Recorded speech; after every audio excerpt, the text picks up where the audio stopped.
So over the last few weeks, we've been looking for how and where God shows up.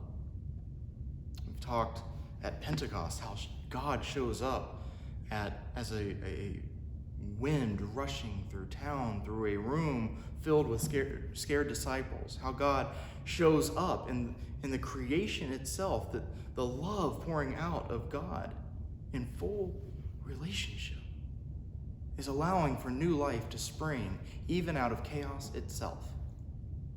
We've heard of God showing up as a stranger and being welcomed in by Abraham and Sarah. And today, we hear of God showing up in the most dire of circumstances as a mother convinced that she and her child will die of thirst and hunger in the middle of the desert. God shows up. God shows up and offers love and care to people who have been cast away. This is the story of Hagar and Ishmael being turned out of the household of Abraham and Sarah. I ask that you listen to these words and start to think about in your own way and in your own life the way that God is showing up in the most desperate of circumstances.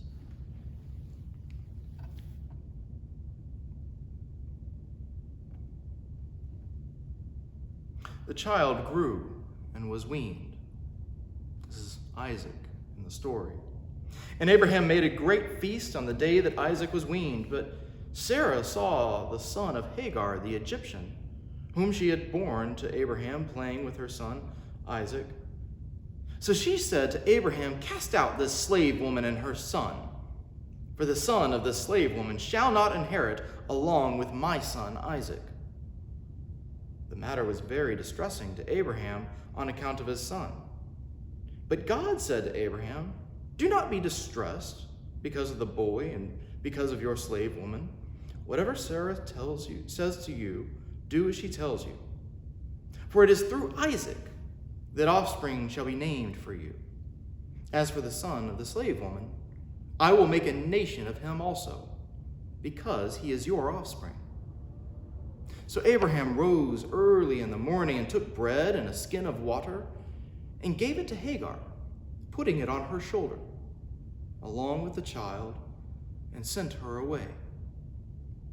And she departed and wandered about in the wilderness of Beersheba. When the water in the skin was gone, she cast the child under one of the bushes.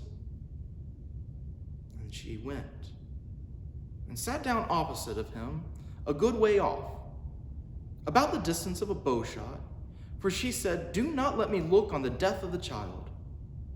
And as she sat opposite him, she lifted up her voice and wept. And God heard the voice of the boy. And the angel of God called to Hagar from heaven and said to her, "What troubles you, Hagar? Do not be afraid, for God has heard the voice of the boy where he is. Come, lift up the boy and hold him fast in your hand, for I will make a great nation of him." Then God opened her eyes, and she saw a well of water. She went and filled the skin with water and gave the boy a drink. God was with the boy, and he grew up. He lived in the wilderness and became an expert with the bow. He lived in the wilderness of Paran, and his mother got a wife for him in the land of Egypt. Friends, this is God's word for us today. Thanks be to God.